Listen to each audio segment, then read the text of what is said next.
Hey there everybody, welcome back to another one of my budgeting videos. This is going to be a very delayed October spread as well as my October 3rd paycheck budget. Now I'm fairly certain in one of the last videos that I uploaded I mentioned my mom was going to be visiting, and while she was visiting I was not going to be able to film any content, and that is exactly what happened. I live in a small apartment, it's adorable, I am not giving any shade to it, I absolutely love the place, I'm still setting it up, I'm very slow about that, but I wasn't going to be able to film while she was here just because we were basically together almost every minute of the day, except for one day where she met up with a friend from back in the day and they went and did Gastown while I sat here slaving away at work. But yeah, so I didn't get any filming done, but I did do my budget for the October 3rd paycheck. I did let her know that on the payday I had to sit down and do the math and just get it out of the way, and I did.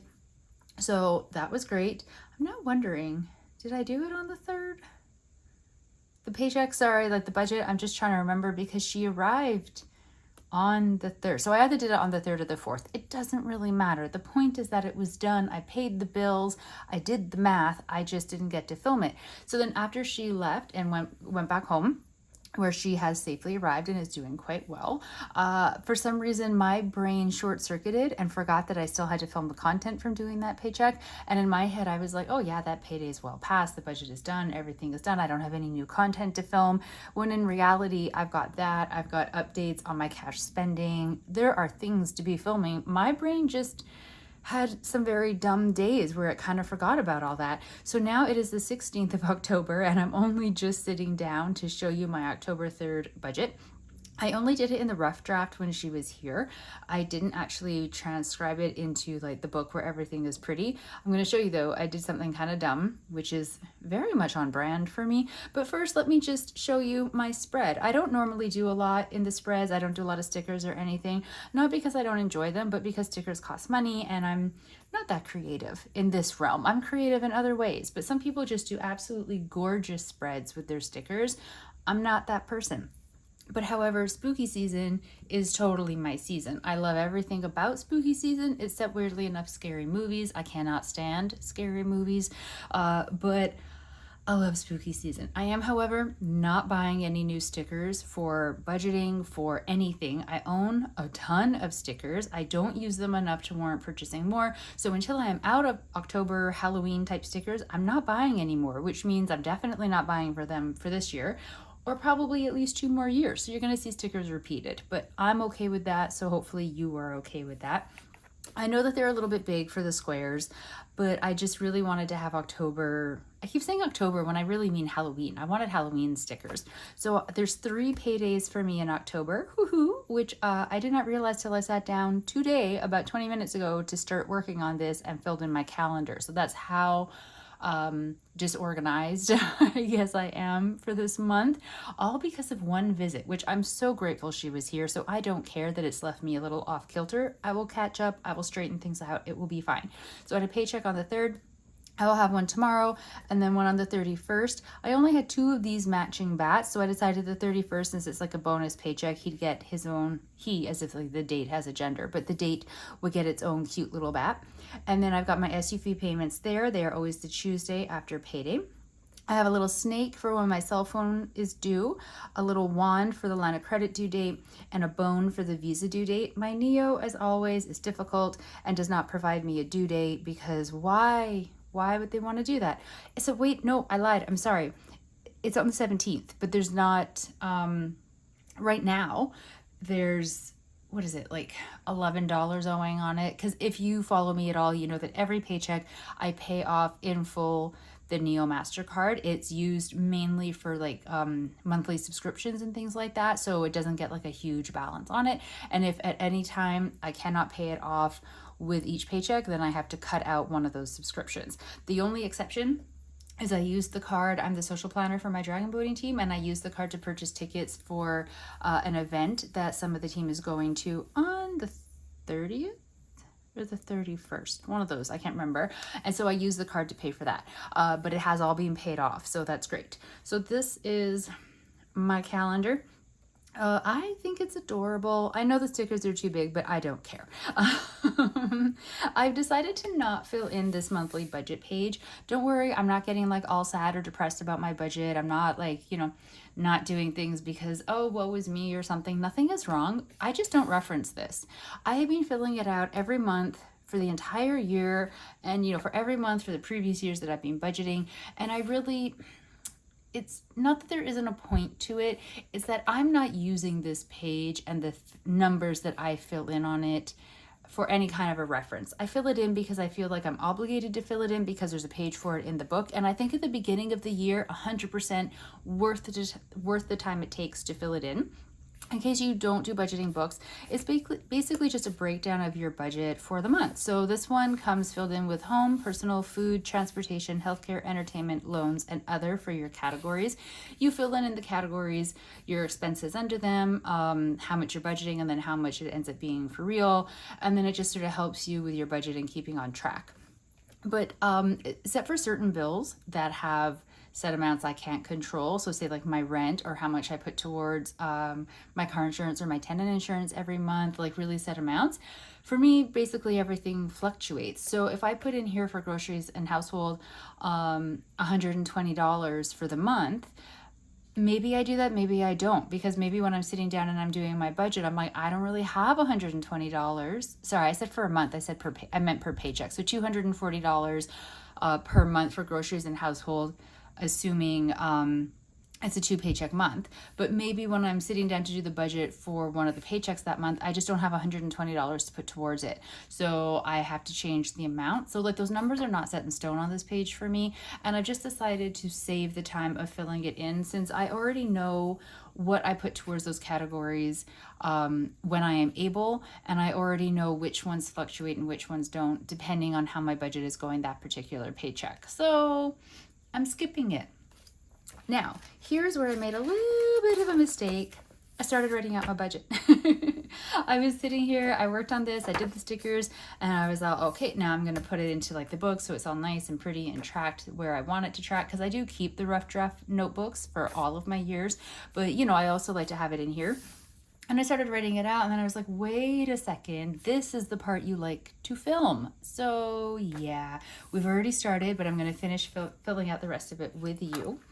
So October 3rd, my starting balance in my account was $1,745.10. I pulled out $52.69 digital cash.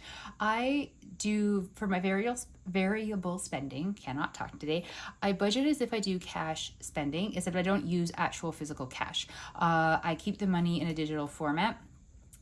If you are new, and apologies if you're not, and I'm just telling you things you already know, I used to take my digital cash, transfer it over to a prepaid MasterCard that I held with Wealthsimple, and then I tapped that card whenever I was purchasing out of those categories. The categories were groceries and household fund, miscellaneous, physio, and transportation. However, I was having a lot of trouble with that card and with Wealthsimple in general. They're changing a lot of things. I'm really not happy with them, so I don't want to continue using it.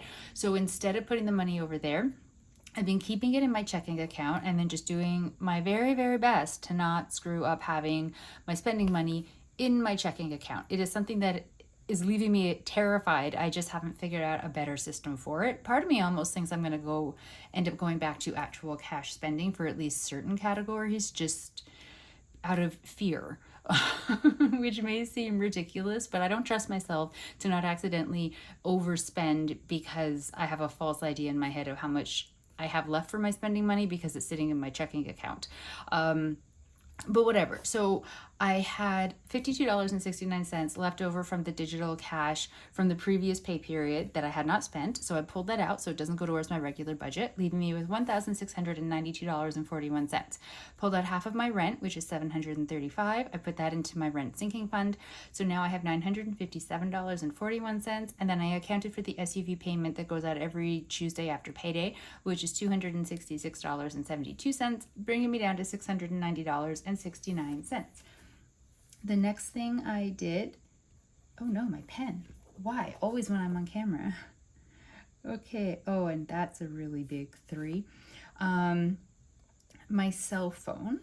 So I put $35 onto my cell phone every payday.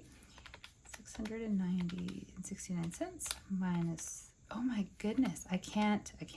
I'm flubbing everything right now. I put it onto my cell phone every payday, and I've created a credit on my cell phone account. So I'm never at risk of being late making a payment for that bill, because when the bill becomes due, which, what did we say? The cell phone was due yesterday.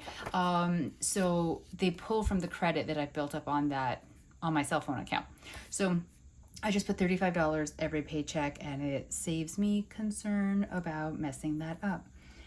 So that is leaving me with $655.69. The next thing I'm doing is making a payment of $201.44 to my line of credit.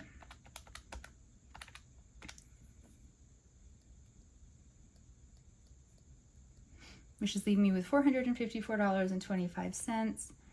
I owed at the time $40.99 on my Neo card.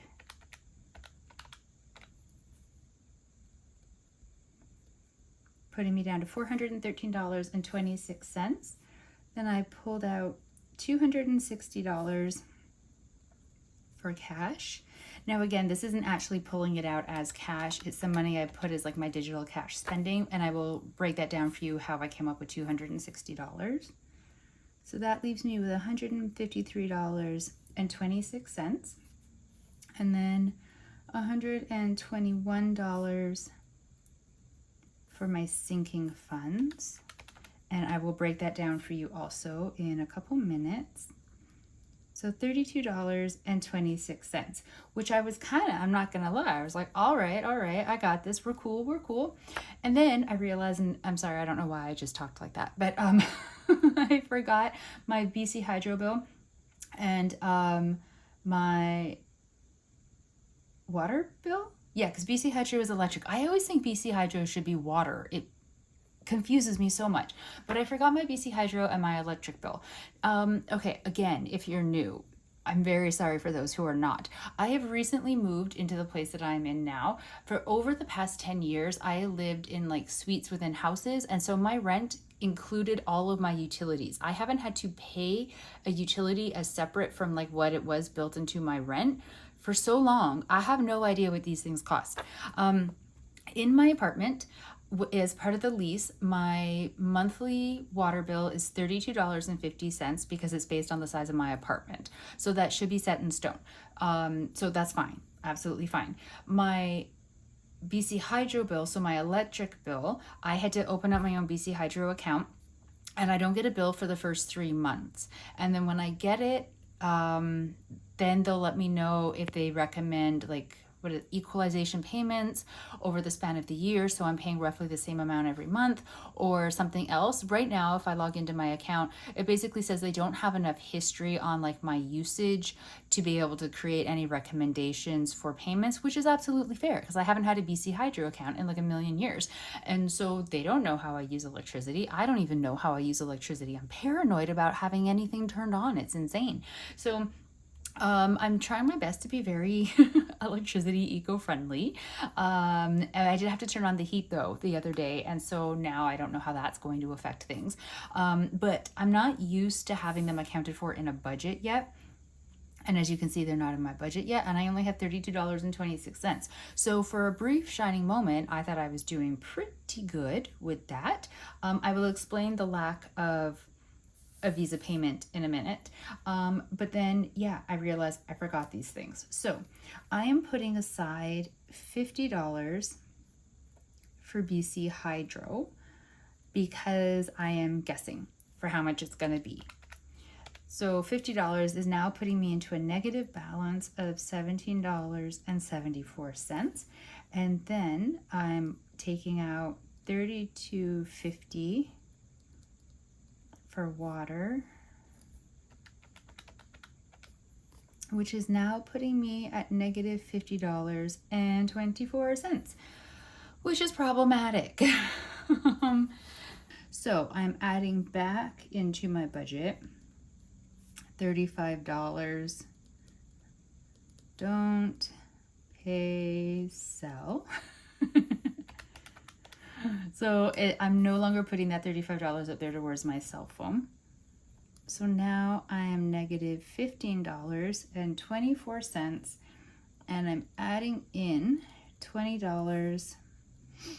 Oh, sorry for the sniffles. I've got a bit of a cold. No travel, Dragon Boat, presents, emergency sinking fund. So I recalculated my sinking funds after I realized I was in a negative balance here. So I'm no longer contributing to the travel sinking fund, the Dragon Boat sinking fund, the present sinking fund, or my emergency sinking fund. So we're gonna go plus 20, which is leaving me with a balance of $4.76, which is not ideal. I mean, it could be worse. Clearly it could be worse, but still not ideal. Okay, so let me, what else did I want to, oh, there was something else with this one. I got a GST check in the same time period as like this, so it got included into this budget of $95.30. And normally I'm so excited for those because it means that I have that money. I try to not use it in my budget and then put it as an extra payment onto my line of credit, but I couldn't do that because my paycheck was smaller than normal because I had an unpaid sick day. I didn't have enough sick hours built up and I had to take 2 days off as sick. And yeah, so the 95.30 cents from the GST check helped make up that difference on the paycheck, but clearly was not enough. So this is what the budget is looking like right now. Let me show you the sinking funds breakdown.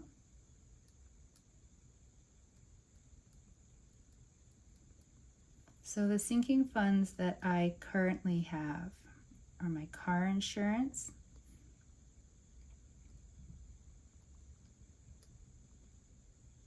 tenant insurance, tech, travel, Dragon Boat, presents, and my emergency fund. So the car insurance one, I really try not to touch because it's calculated out that if I put $70 every paycheck, then I will have enough when my car insurance is due to pay for it. And the same with my tenant insurance, $16 every paycheck. Tech is 15. This one gets split in 3 ways. So I have a WordPress blog and I pay for owning the domain. So it goes towards how much I have to pay yearly to keep my ownership of my WordPress domain. And then it also goes towards Microsoft 365 and Norton Antivirus. And I know some people are going to be all, you don't need Norton Antivirus, but I have it. I feel better with it. I share it with my mom. It's on her computer. I definitely feel better having it on her computer versus relying on what comes with the computer. So it just is what it is. It's an expense that I have. Travel. Okay, for travel, Dragon Boat, presents, and emergency fund, I didn't have a lot of money, but I was going on the theory that whatever amount that I can put towards it is better than putting nothing. So even if it's a tight month, if I can put even just $5 towards each of them, again, better than nothing. So I had originally calculated out $5 for each of them, but as we saw in the budget, I had to take that away because I needed money from somewhere to get this account out of a negative. So I actually ended up doing 0.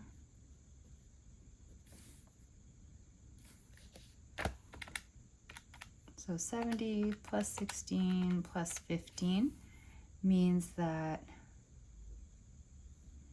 my sinking fund actually was $101. There we go. And then my cash.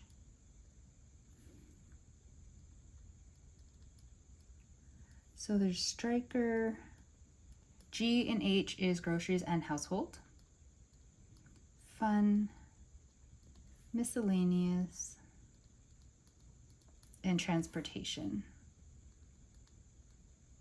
So Striker 35, groceries and household 120, fun 60, miscellaneous 25, transportation 20.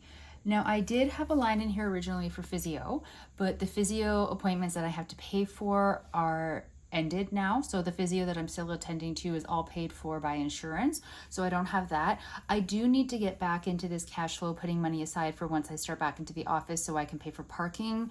But I just can't afford to start that on this paycheck. It's something I'm going to have to figure out. I'm kind of hoping, and it's going to sound crazy, but I'm kind of hoping that by the time I'm transitioning into going back to work in the office, so I'm working from home right now because I'm recovering with a concussion, or from a concussion due to a car accident. But I Google mapped it, and it says like a bike ride from where I live to where I work is something like 15 minutes, probably longer because I don't bike ride, but theoretically, in theory, it's a doable thing. And so I talked to a friend of mine who bikes everywhere for her transportation, and she said that she could help me find like the safest route possible biking to work. That's supposed to say 260, but my 6 got a little weird. So that I could bike to work, and you don't have to pay for parking your bicycle at work. You can just bring it into the office space, or at least the one person who does bike to work just brings it into the office space. And so I'm assuming they can't tell the rest of us that we can't. So I'm thinking about trying to transition to biking to work, because even if I bike to work, I start work at 6 a.m. So the morning, there's not actually that much traffic on the road because sane people are still sleeping. So I'm thinking like, even if I bike to work, but at the end of the day, if I'm nervous about biking home in that level of street traffic with all the vehicles that will at that point be on the road, I could take the bike on the SkyTrain and just SkyTrain back home. And so that I'm only paying for commuting one direction, which is much more affordable, or at least it should be. I'll have to check how much that would cost on the train, but it should be much more affordable than paying for parking every day.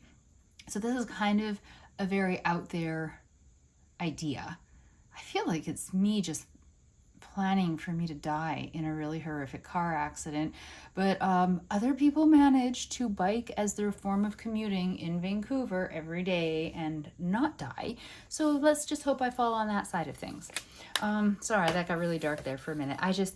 It's not that I don't trust that it can be done. I just feel like certain things some people shouldn't do. And this really falls under a not for me category, but it also falls under a much more affordable way to live category, because parking my bike here at home, there's this really great parking structure for the apartment buildings that I'm in, and it costs nothing.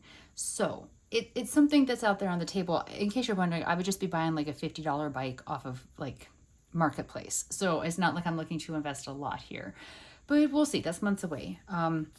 For now, this is it. And I am going to have to start finding a way to get some money into this category to set aside for parking in case the biking thing doesn't happen, so that I can drive to work and actually pay for parking there. So this is the October 3rd budget. It's doing pretty well. I need to actually sit down because I haven't been properly tracking my expenses out of this account, like that's pulling from like the cash money. And I did use my credit card, my Visa credit card, when my mom was here to pay for some stuff, because she was adamant she was paying for everything while she was here. And I felt horrible about that because I'm like, you're on vacation, you shouldn't be having to pay for like the sucky things or like whatever. And also I wanted to be able to treat her to some stuff, so I used the credit card, which means it's sitting at like a $600-ish balance. I was talking to a finance person, which I'll get into that in a different video, like more details, but I was talking to a finance person, and I kind of came away with it with the idea of really focusing my debt payoff on getting that Visa back down, because it's the smallest amount. So right now I calculate my line of credit payment based on what the minimum monthly payment is. I add $100, I divide it by 2. And then that is my minimum monthly, that's the amount that I make on each paycheck in the month to pay off the line of credit. So each month I'm paying off roughly $100 over the minimum, not roughly, I'm paying off $100 over the minimum monthly amount. So it is a slow way of paying it off, but it is working, and slow and steady, like there's no shame in paying it off slow as long as you're doing your best and working your best towards it. But because it is a 3 paycheck month this month, normally I would just take that as a way to make like a third additional payment onto the line of credit, and yay, paying it down even more. But I think what I'm going to do with that third paycheck in the month is put the money that would have gone to the line of credit onto the Visa, to help get it paid off even faster. So the reason here there's no Visa payment, I really hope I left myself a note. Did I leave myself a note? I didn't leave myself a note because there was a reason. So I'm looking at my rough draft. Yeah, okay, I didn't leave myself a note, and now I'm not 100% certain why I didn't make that payment. Great. Now I'm going to have to go digging, because what if I've messed this up more than I realized, which is always a very possible thing. I've been selling things, personal items, and putting that money as cash payments onto the Visa card, and that might be... That's what it is. I cannot believe I didn't leave myself a note. I had $125. I think it was $125 that I had gotten from selling some items. Cannot talk. And so my mom arrived on the 3rd. And then on the Monday, one of the first things I did, because I had to work on the Monday, but there's a bank only like a 4-minute walk from me. So I finished work and then we walked over to the bank and I put that money onto the Visa to make a payment. And because I was doing it as cash, because I had gotten the cash from selling some stuff, it wasn't included in here because it didn't actually come out of this. Normally, I would have made like a little side note about that. I can't believe I did that. And by did that, I mean didn't do that. Yeah, but so that's why there's no Visa payment showing here. I did make a payment, but it came from cash from selling some items. So, yeah, I'm going to double check the amount before I write a note for myself down here. So, because I'm not going to remember this in another couple weeks. My mom left me a surprise of some money before she went home. She left me $200. Now, the thing is, I was immediately going to be like, sweet, $200 onto the Visa card. Great. But I'm in a little bit of a pickle with my apartment. I need a bookshelf or a bookcase. And I know that may not sound like an actual need, but hear me out. I own a ridiculous amount of books, I'm my own library at this point. I have no guilt over them. I love the books. But I had to unpack them very quickly, because when I was unpacking, I realized that one of the boxes, like a box that was within a box, there was mold. And so some of the mold from the former apartment, if you are new here, my old place got infested completely with mold and I was very sick. Some of the mold got here. And so I panicked, and anything that was in a cardboard box got unpacked immediately to get the cardboard out of here, because I was worried, what if other pieces of cardboard packaging have mold spores? So all the books got unpacked and just put quite literally anywhere that I could put them. So that has completely stopped my ability to unpack a good chunk of anything else, because the books are quite literally everywhere. So I can't pull out any decorative things, any fun things, anything. I can't even utilize my other proper desk because it's completely covered on every surface with books. And yeah, it kind of sucks. Like, not the owning of the books. I love the books. It just sucks in that I can't actually progress any farther with unpacking anything, because there is quite literally no space, no spot to put anything because the books have taken over. Yeah, so I need a bookcase. But I have like this really tiny little spot that I thought would be perfect for like a little corner bookcase, but corner bookcases are stupid expensive. But there is a narrow Billy bookcase. It's like $100 from IKEA.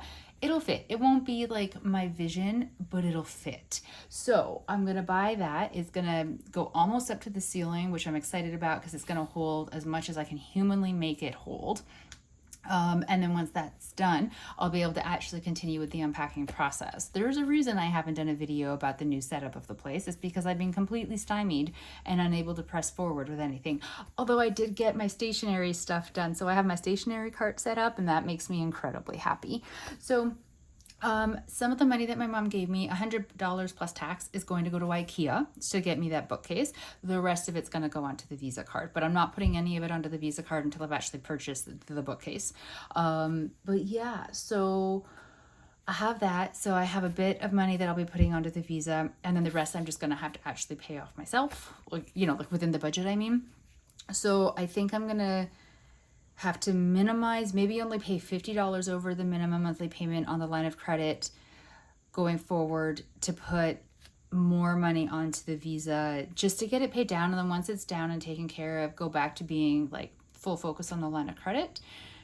I've really rambled a lot. I hope some of that made sense, because now I can't even remember how I started this whole little windy talking journey, because it was definitely not supposed to lead to books. But anyway, Oh, I think it was because I was talking to a finance guy, and the finance guy was talking about how you get rid of your smallest debt first, and then you snowball that money, that like the payments you were making on that debt, snowball it into the next debt, so that you're making a larger payment on that one. I completely understand the theory. Oh, did you hear that? That was Striker. So normally I don't have multiple debts like that to be able to do that, but I do now. And I guess I hadn't really been thinking of the Visa as a debt in that way. I was thinking of it as like, I screwed up, the balance is higher than I want, I need to figure out how to get it down without actually making any changes to my line of credit payoff strategy. And I think I need to make payments to my line of credit payoff strategy to get the Visa taken care of. So really took you on a journey there. I hope you followed. So anyways, this is the budget for October the 3rd. The ending with $4.76. Again, not ideal, but at least it is in a positive balance and not a negative. I am gonna have to sit down and actually go through like my bank account withdrawals and track my spending for the digital cash money to make sure that I haven't gone over anything. I don't think I have, but I'm just nervous about it because I can't just open up my bank account and look at the checking account and see the balance and know that that balance is true for what I have as, like, for cash spending, because of course it's sitting in this account. So I don't know, it's making me nervous. This is not an ideal way for me to be handling this money. I need a better system. But there we go. I will stop talking. This video is crazy long. I really missed you guys though. So thank you so much for following along with my budgeting journey. I really appreciate it. I hope you like my Halloween stickers. They're making me smile. I absolutely love them. Oh, I forgot to say, my goals for this month: pay off Visa, payments on line of credit, remember the BC Hydro, and the electric bill. Things that should be easy, but just wait. We'll see if I remember those. Oh, sorry. I forgot. I realized after I did this budget and after I made payments to everything, I don't need to be putting $50 to the BC Hydro and $32.50 to the water every single paycheck in a month, because those are supposed to be monthly costs, not bi-weekly costs. My water bill is $32.50 a month, not every paycheck. So I'm pulling that money out of my account, out of my budget, and I'm putting it into the same sinking fund where I put half of my rent money, so that it's just sort of sitting somewhere safe until I finally have these bills to pay. But I realized that, like, except for the fact that I kind of forgot it, I think, in the paycheck before this one, I'm kind of overfunding it a little bit, which isn't a bad thing, but it's something for me to keep in mind. So going forward, I'm going to be able to do 25 per paycheck for BC Hydro, and half of whatever $32.50 divided by 2 is for the water. I'll be able to divide it amongst the 2 paychecks, so it won't be so much coming from each paycheck, or like from one paycheck, but I can divide it out the same way I divide out my rent. So that was a realization I had after all of this was done, and I realized, like, oh yeah, cool beans, I could have maybe done that and then not had to skip paying the cell phone or putting money into those sinking funds, but by that point I was over it. So it's just how it ended up. Okay, I really am going this time. Thank you so much for following along with my budgeting journey and for sticking around while I've had these huge gaps in between uploading. I should be getting back to a little bit more of a regular schedule with the videos and the uploading. I will talk to all of you in the next video. Please stay safe, everybody. Bye.